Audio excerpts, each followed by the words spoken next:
Welcome back. It's episode 3 of the ClawPod. My name is the Ant-Man, Ross Marshall Von Erich here with me. Welcome, guys. Good to see you guys again. It is great to be back. It's great to see your beautiful face, Anthony, the Ant-Man. I cleaned this up for you. I can't get outside. Well, outside. It's cold in Texas. Just so you guys know, if you live up north right now, we're babies down here. It's like in the 20s. I know the 20s is, springtime for some of you that live up north.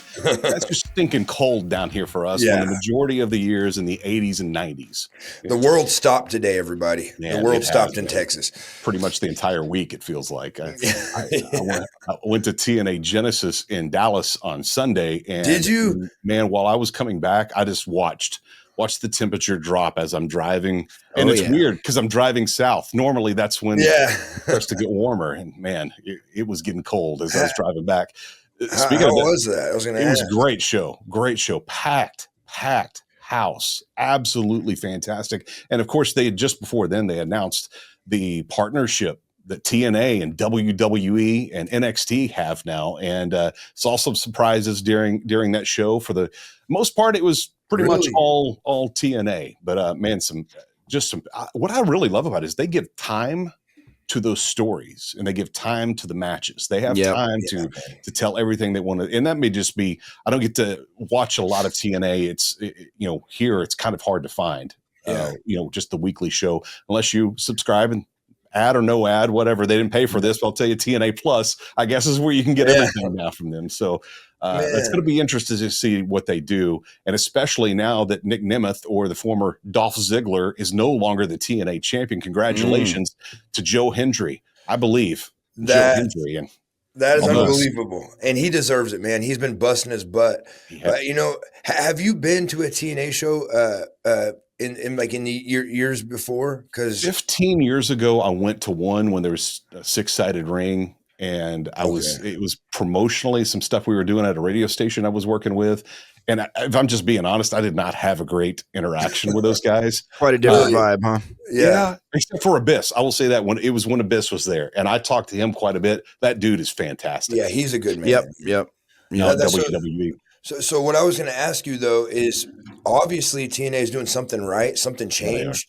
And I mean, 15 years ago, that's a big difference. But what do you think it is being there live? Did you notice anything that might have stuck out to you that other promotions aren't doing, or like, what is it? Because they're doing something right. The crowds are getting bigger. I say it feels like that they have very much kept to what they are good at and what they're known for. TNA, you can tell when it's TNA wrestling. Yeah.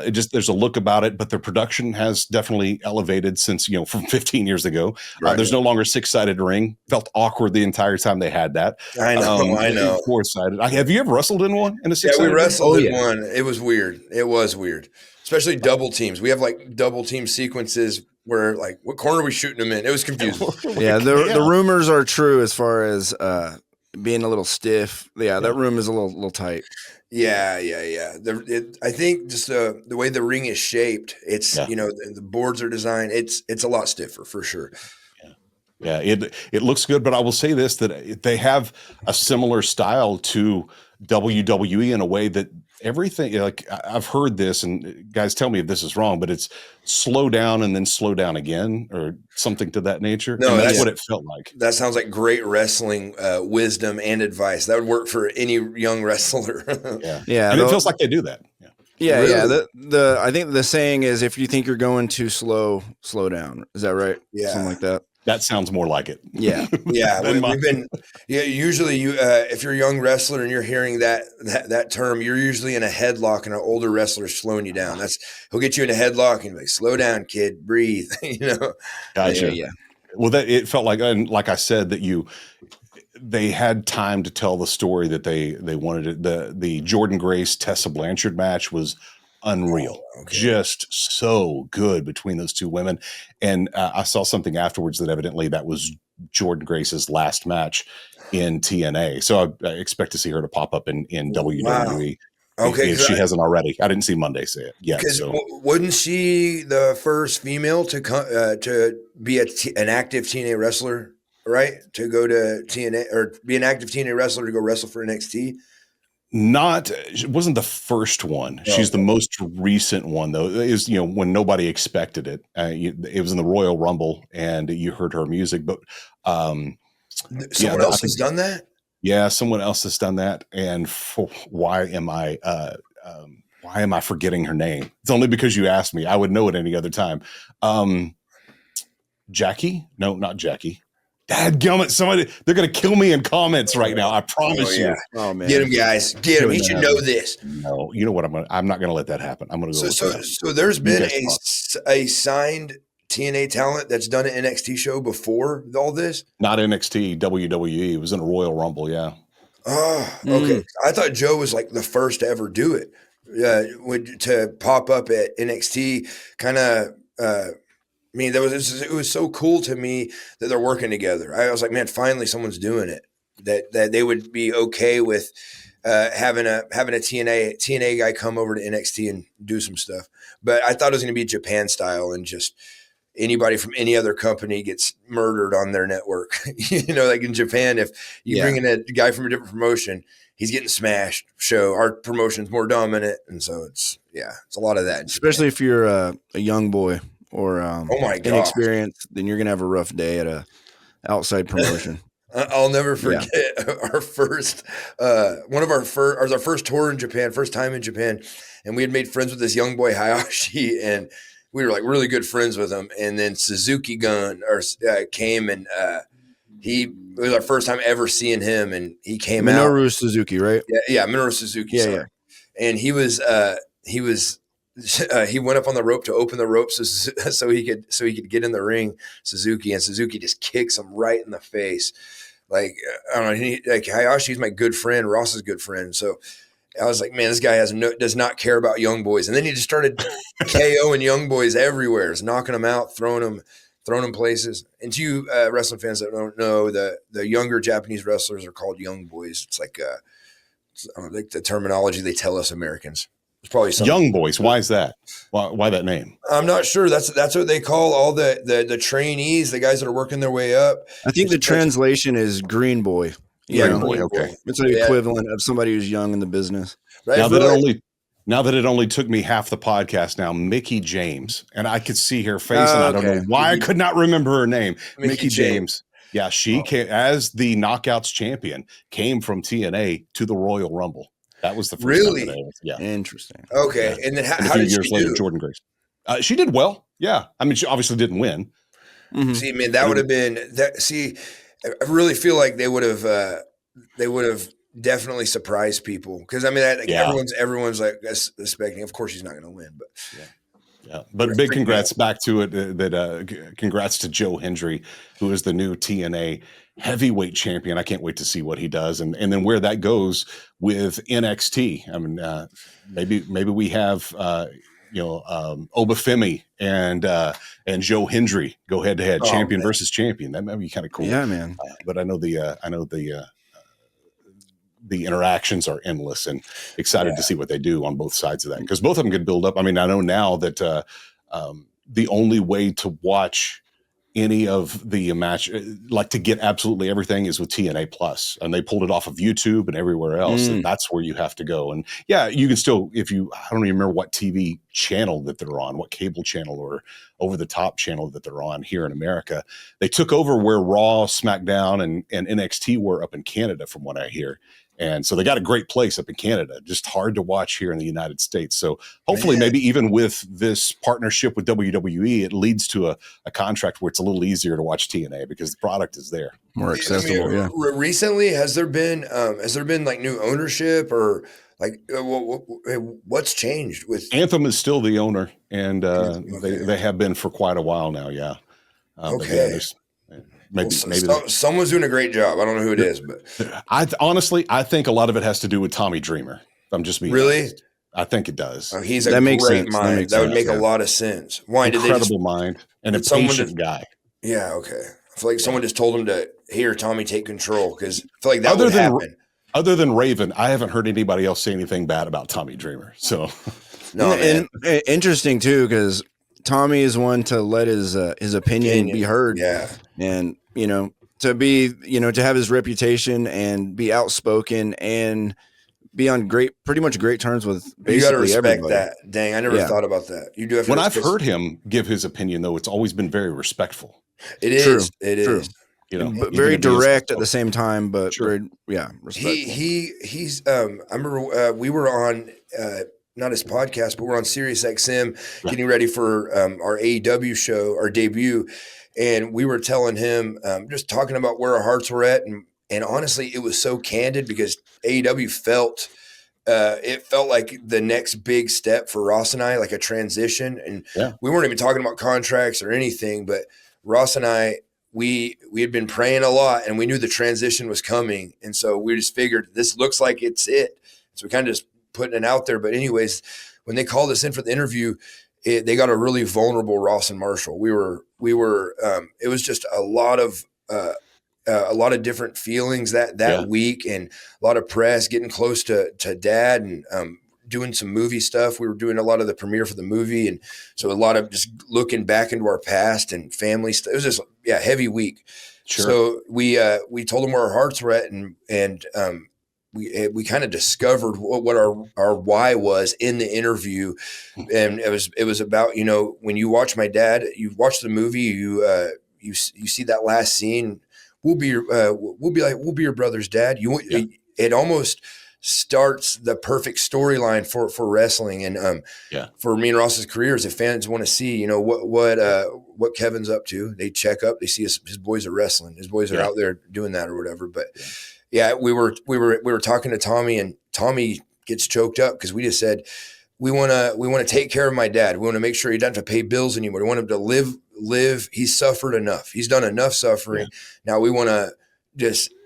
Old man, good job. You've won. You've ran your race. Now enjoy the fruits of your labor. And my dad said, didn't it? Yeah. And my dad said he's like, I would consider myself a rich man because I've had everything, and his rich is a totally different rich than what normal people are thinking. And my dad said, how do you bless a rich man, a man that's had everything? How would you bless him? And I was like, I don't know. And he's like, you bless his son. If he has a son, you bless his son.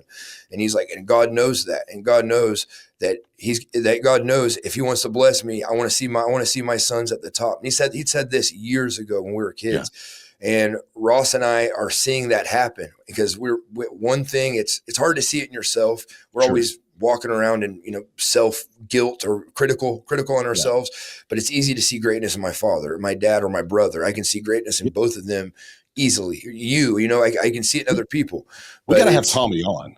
We would. That would be awesome. That would be awesome. Yeah, we should do that soon. He's just a wise man, dude. I was always also about to say, like, Tommy, I think one of his weird strengths is he's able to interject himself into the situation emotionally enough to know how, like, say you're working out a spot or something, like he can put himself in there, in that emotion, and then have a way to logically conclude the sequence or whatever. Just man. So you're talking about that interview. He saw our situation and instantly his wrestling mind clicked on, I guess, and he kind of told us our kind of off air too, like in passing. He just kind of summarized it in a couple sentences, now we're gonna, the movie kind of set up our story, the passing of the torch. Can see it. Yeah. And Bully, the same thing. Bully and Tommy. Absolutely. Into us. There's still that match though. I mean, before they retire, you gotta have the Dudleys. That's Dudleys and Von Erich. I want everybody to remember this podcast, because when we win those AEW belts, I feel like that'd be the greatest first offense. Be awesome. Dude, can you imagine? Golly, man. A lot of feedback from last week's episode had a lot of fun talking about 6-man tags. And then, of course, the very first episode we did, you guys announcing that you are now officially all elite. And my buddy Tim Battle has a podcast called the BattleGround podcast, and he had Tony on last week. Yeah, your new boss, and he was talking about it. Oh yeah. Well, the Von Erichs are great wrestlers. They are really on the rise. They have so much potential. And again, they've got great genes and great minds for wrestling. And now they're putting it all together. and the experience of the Von Erich family can really, really help these two. I think they've been studying, and now they're also working with Dustin Rhodes, and to take the legacy of the Rhodes family and the Von Erich family and work together. I think that's really, really exciting. And Ross and Marshall have a great mentor in their father, Kevin Von Erich. And I think they found another great mentor in Dustin Rhodes. Yep. So there you go. That's awesome. Ooh, music maybe in my he's ears, watching. man. Maybe he's watching. Maybe he's listening right now. Man, that is so cool. It'd be fun. I thought you were gonna. Thought it was gonna backfire. And Tony's like, I never signed them. They made that up. Who made this decision? It wasn't me. Great response, though. Thank you guys who chimed in on our podcast as well. If you are watching right now, wherever you're doing that, there's only a couple places you can watch. It is on Spotify. You can now watch this on Spotify or listen there. You can also watch on YouTube. And if you either one of those that you're on watching, make sure you hit subscribe, like, and a notification bell so you never miss one of these episodes. Or you can also go to one place, theclawpod.com. Right there, we have more than just the podcast. We also have stories throughout the week as well. So you can kind of stay connected to Ross and Marshall's lives and other things that are going on in professional wrestling, all at theclawpod.com, as well as the podcast. All of that stuff is up there as well. And if you just like to listen, all the links are up as well. TheClawPod.com. Shout out to Melinda Wilkinson, 1525. She said, I loved episode 2 of The Clawpod, and my favorite 3-man tag team is The Shield and The New Day. There's a couple we didn't talk about last week. Oh, man. It was very, very good. Sassy Laughlin, 13. Did not realize, remember we had the conversation about your Uncle David actually winning the 6-man tag titles with the Freebirds because Buddy Roberts couldn't be there. Didn't realize that David did that part with the Freebirds, then gave up his claim to it. Shows the type of man Dave was, and the friendship, and then the betrayal. Their stories were the best in wrestling. I could not agree more. That was some of the best stuff. So thank you guys for chiming in. If you have a question, you can hit us up at theclawpod@gmail.com, or you can leave a question here to this podcast or here on this episode in the comments section. Today, we're going to talk about bests. And what I mean by that, our favorites. It could be a pay-per-view, a Raw, a SmackDown, a Dynamite, Collision, Ring of Honor, whatever it is.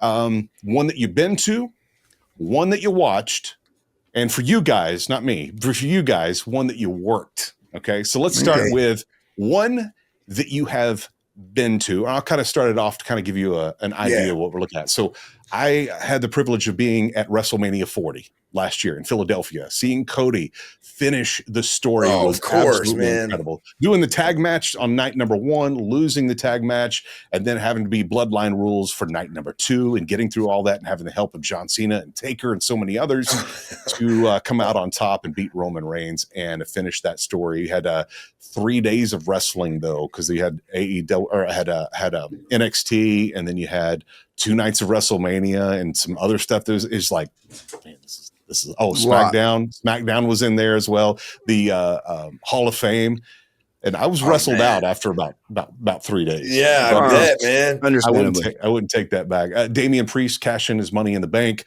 on Drew just minutes after Drew won it from Seth Rollins, and then the story that started with Drew and Punk, and they got to do that while Punk could not wrestle. He was hurt and going to have so much surgery. drama, man. And it's so much there, and so many stories intertwined and crossing over and touching, so many touch points throughout the entire show. It was an awesome WrestleMania 40, exactly what WrestleMania was well done. Should have been. So that was the one that I've been to that I would say is my favorite. Ross, let's start with you. One that you've been to. Okay. I would have to say, it's hard to say which Raw it was, but when I was in high school, my dad and I and Marshall went to a Raw, and we just found out like that day we were going to watch Raw, and my dad found out and was like, "Hey, you guys want to go up to the show?" And it's like, yeah, sure, let's go. And then we get up there, and he goes around back where the wrestlers come in, and and I was like, nobody's gonna know who you are, Dad, honestly. And then we get to the booth with the guy, and he's like, "Oh, Kevin Von Erich, of course. Go on back." We go back. Lucky guess. I know. Was it in Dallas? It was in Dallas. There you go. So we make it in there. That's part of the citizenship test. For you to live in Dallas, you have to answer questions about the Von Erichs. Sorry, go ahead. It was cool, yeah, man. And then and so we're just kind of hanging out in Gorilla, and then we're watching the monitors, and for some reason my dad goes and sits in the stands, and we're like kind of confused, and then we're watching the monitors and puts the claw on somebody, and so that was a big that went down in the history books as a very memorable one. And then we had a football game the next day or 2 days later, and so our coaches put it in the film. Like I made a sack or something. Really? Yeah, and so they edited it and put it on there, and everybody cheered, and it was good fun. Man, the way Dad played that up too, dude. The dad was like, he played dumb the whole time. Yeah, he's like, hey, boys, sit here, and he made sure there's a monitor right in front of us. Yeah, he's like, I'm gonna go check on something real quick. And we're like, all right. We waited like 10, 15 minutes go by, and then all of a sudden we see him on the screen, and we're losing our minds. And we're at the prime age of that being sucked in, and so. When Dad came out and clawed, like we were getting we didn't even know why. We were getting emotional, pushing each other, freaking out. Let's go. And then when Dad got in the back, he was just Superman for the rest of our lives, pretty much. I was like, that was the coolest thing he could have done. One that you've been to, Marshall? Been to, I would have to say, honestly, the All Together show in Japan, just because it was, all of the Japanese wrestling promotions came for one big show. And I think we went to the last one they ever did. The last one it was, yeah. And so it was, that was really cool because I just became a Japanese wrestling fan. But with yours, Anthony, like nothing beats that. Was probably one of the best, one of the most important times in wrestling or wrestling history, or one of the biggest shows I think ever. Most eyes were on it, I believe, that WrestleMania. And so being there to experience that, because I don't know anybody that wasn't super pulling for Tony or for Cody. Everybody really was pulling for Cody. Yeah. But going to Japan, going and seeing that show in Japan. Yeah, I'd say that. And then my dad's retirement match was probably the funnest one I was a part of. Okay. Well, we'll get to that one. And just saying, you tell some details. Sorry. So one that you've watched, I would say for me, I can't pick one particular one, but I would say that my favorite pay-per-view, and this is shocking to most people when I tell them, my favorite pay-per-view is SummerSlam. There's something that is, WrestleMania is king. And there's so much build up for WrestleMania. And it is the one that kind of, if WrestleMania was a success, there would be nothing else such as SummerSlam and what have you. But there was always something really special, a feeling about that event. Wrestling in the summer, maybe because that's when I actually got to go to wrestling as a kid, was always during the summer, visiting my dad's in the summer in Southern Oklahoma and what have you. So that was always so much fun. So SummerSlam, I would say I would always look forward to the next one, to watch that and plan that if I didn't buy another pay-per-view the entire year, if I had to choose between WrestleMania and SummerSlam, I picked SummerSlam. Probably, by the way, one of the greatest names for a pay-per-view. Absolutely. Yeah. In fact, I've heard a lot of people try to steal it and use it for something other than wrestling, like, big concert events, whatever. And I think WWE legal shuts that down pretty quick. Yeah. Big monopoly on that thing. Russ, one that you watched. You got one you watched. I watched and didn't participate in. Just watched. Did you do some you guys grow up watching pay-per-views? We did. We do that and then pass the VHS around, Oh, there you go. Yeah, record it. Yeah. But like one of us would get the pay-per-view and then we'd share it that whole week, basically. Of course. One I watched, let's see, and wasn't a part of. Yeah, man, I don't know that. I was a part of that. Shoot. Man, Marshall, why did Marshall go first? Yeah. Marshall, you remember one that you watched, Marshall? Yeah, I would say, because it's not very popular, but when Goldberg beat Brock Lesnar, I was pretty pumped about that, just because I was so mad about how Undertaker lost the year before, so easily. I felt like all the storylines for nothing. At least push the crap out of Brock Lesnar, push him to the moon. But I don't know. It was upsetting. But when Goldberg won, I felt justified for some reason. Is that your favorite? Their favorite of all time, other than somebody in your family. Is Goldberg your guy? Yeah, or Stan Hansen or Goldberg. I like both of them a lot. Yeah. But yeah. Goldberg, I can't relate to him as much because it's just he's that guy. He's only one Goldberg. Exactly. But Stan Hansen, I love everything about him. But Goldberg's just cool. I feel like you can't not think he's cool. Yeah. You felt like you could be a Stan Hansen. Yeah, but being a Goldberg was just another level. Stan Hansen was approachable. He said 9 kids, 9 kids, fat wife, tobacco. I was like, I just got to grow a mustache. That's it. And take my wife to McDonald's enough. And you're living the dream, man. Ross, what about you? Let's go back to you. Have you thought through one that you watched? Yeah, one that I watched. Probably that, and wasn't there, right? Yeah, just and when didn't you go. watched Yeah, probably the Undertaker, Steve Austin, that first blood match from back in the Attitude Era. Because I was along the for the whole ride, like all watching all the build up to it. Yeah, we were. That was huge. And then he was doing a promo on the pay per view. It was like the first pay per view I ever bought or asked my parents to get for me. And then and probably the first dad bought too. Yeah, right. I know. May have been pissed about it. But Steve Austin's cutting a promo at the show, at the pay-per-view, and Undertaker comes and nails him with something, and then Steve Austin starts bleeding right there. So you're like, okay, he's definitely going to lose in the main event. Like his match is like in an hour. He's already bleeding. Yeah. Yeah. So I remember, so there was that in your mind watching the whole show go on. And so that was really cool. That's awesome. It had to be. Well, this is one I can't participate in. Because yes, I have been in the ring once, and it was terrible. Let's just be honest. And I haven't been again. You guys do this for a living. This is what you do. I bet it wasn't that bad, dude. I bet it was. No, dude. You're gonna have to share more about that. Yeah, at some point, yes. Okay. At some point, I will. But Marshall, let's start with you on this one. One that you worked. What is your favorite event that you have ever worked? Okay. I would have to say the Israel match, just because Dad was in there with us and stuff. But I mean, there's different ones where like venues are cool, or there's special things about every building. Like there's always places I would love to come back to and stuff. But I would have to say, and so I don't take Ross's answer in case he's thought of one. But Israel, Dad's retirement match was that was cool. That was really. What was so special about that? I know Israel is a big deal for your family, but why that match? Just so the importance that like Israel has in our family and all that stuff, but just to realize that they accepted us too. It was it felt like we were there for Dad, and that's. I was okay with that. Ross was okay with that. And we were like going there to acknowledge Dad as a retirement match. This was his time.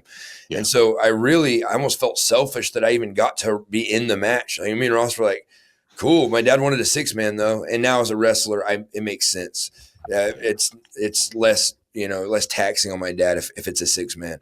Sure. Yeah. And so all that, but, when Israel, when we came out, they like popped for us. And then when we came back to Israel, just Ross and I, we wrestled, the people were so like welcoming. It was kind of like my dad passed the Israeli torch to us too, because the fans saw it. And it was the one place, the only other place you can wrestle in and see people in the crowd that would be enemies the day before and be cheering together. It was, you see Arab, Jew, Muslim, just all different type of person. Yeah. And they're screaming, cheering, arms around each other, booing together.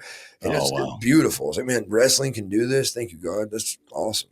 I'm a big belt guy. I like the designs. I like the feel. I love the prestige of title belts. And I've always loved the world class title. And I didn't know this before. I went to Israel last February, and I found out after I got back that I guess the original, or one of the original ones, or maybe it is the original one, is in Tel Aviv. Yep, that's right. Yeah, that's right. The original is Disney Golf Center. Is that right, Marshall? Yeah, it's being held. It's being held in this big showcase, the Disney Golf Center. I called actually last week, and I was like, "We still own that belt, right?" And they're like, "Yeah, of course. We're just holding it for you guys. You want it back?" I'm like, "No, I was like, leave it there. We'll let you know when we need it." Yeah, just reminding you. Yeah, That's one replica I don't have, and I mean I don't have a ton of them. I have a few in here. You can kind of see one in the back of the Winged Eagle, and I love title, but that's one I need to get as a world class one for sure. Isn't there a title? I could be super wrong, but it's either NWA title or, but with the Israeli flag on it. I think that is the 10 pounds of gold. Yeah, I think it is on that one because that has all the different countries, I believe. And it's been defended over there. That's right. Yeah. That's cool that Israel was in that conversation even back then because it's a huge city, but needs wrestling. Ross, one that you worked. What is your favorite event that you ever worked? This is an easy one. I'll just say the first, the Slammiversary. Yeah, good man. with. That's what I was asking. That's good. Oh, nice. Slammiversary. Where was that? That was in Dallas at. Okay. Is that UT Austin or UT Austin? Yeah. Their basketball arena there, but man, that was good fun. Dad in there coaching us during the match, nervous as hell. It was like our first time on a major TV stage. That's a big deal. Yeah, man. So God bless Dad. We were wrecks, man. We were wrecks. Oh yeah. We were so. I couldn't hear a word anybody was saying to me. I was just like, "Don't mess up," But good fun, good memories. God bless. Do you? And I know this is pulling the curtain back maybe a little bit, and if it's too much, I'll take your direction. Do you like to call stuff in the ring, or do you like to know beforehand what you're doing? Everything. We like to call in the ring. We do, yeah. Yeah. We want to stick to that formula. Makes a big deal though if you can't hear. Yeah. True. Well, we've had guys though that that are like, I'm sorry, I can't do that, man. That's just too risky. And it's like, man, it sounds risky, but it's really so organic, and you kind of just treating it like a real fight. It's there's that sense of believability. It's I prefer it, but it did take us a long time to commit to the decision to really like.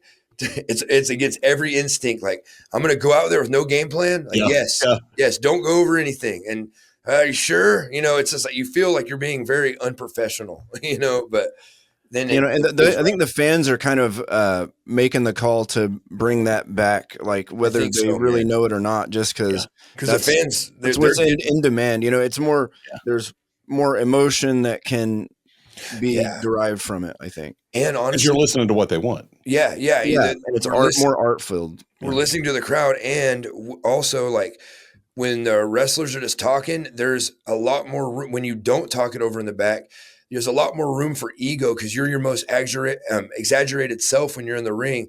And so the likelihood of you getting a pretty real fist fight it goes way up there. And so the fans, I feel like it's a score for them too. Those are always your best matches though, when you get in the back and the guy's like, did we just fist fight or was that cool? And I was like, yeah, man, that was great. That was great for wrestling. Ross and I will never complain about getting hit too hard. Yeah.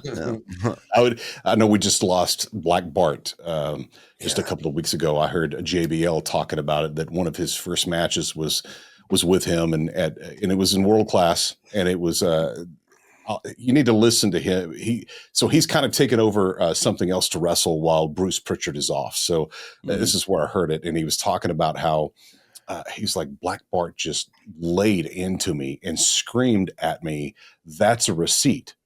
But he goes, nobody like wised me up to what any of this meant. And he gets out of the ring and asks Skandar Akbar, he's saying this is a receipt. I don't know what that means, because it means he wants you to hit him as hard as he's hitting you. And he's like, I'm hitting him as hard as I can anyway. What else am I going to do? What are you doing that case, man? He said when they got to the back, he threw down his branding iron. It was cussing him, and he wanted to get in a real fight because he wasn't doing what he was asking him. He was like, I don't even know what this means. Why are you There's mad? Your dignity. He's like, hit me harder. It's like, I'm hitting you as hard as I can, man. Exactly. Man. Everything I got. I want to watch some of JBL's early stuff, because one thing about him is like he not that he's like a bully, but he has like a reputation in the locker rooms or whatever. But he loves my dad. And it's always hard not to like a guy that loves your dad, And so I hear some stories from other people, and then you meet him, and he just loved my dad. But I think Ross had a kind of a nuts first impression with him. But I can't hold it against him though, but that's okay. We've been talking about who we'd like to have, who these guys would like to talk to and have on the podcast, and who you guys would like to hear from. And I think JBL sounds like somebody. Oh man, I would love to have JBL and be easy to get in contact with him right now. Yeah, the first thing he ever said to me was, "Get the hell out of that seat." Yeah. So. Yeah. I want to hear that story. I want to hear you tell him that. Yeah, we need to talk about that soon.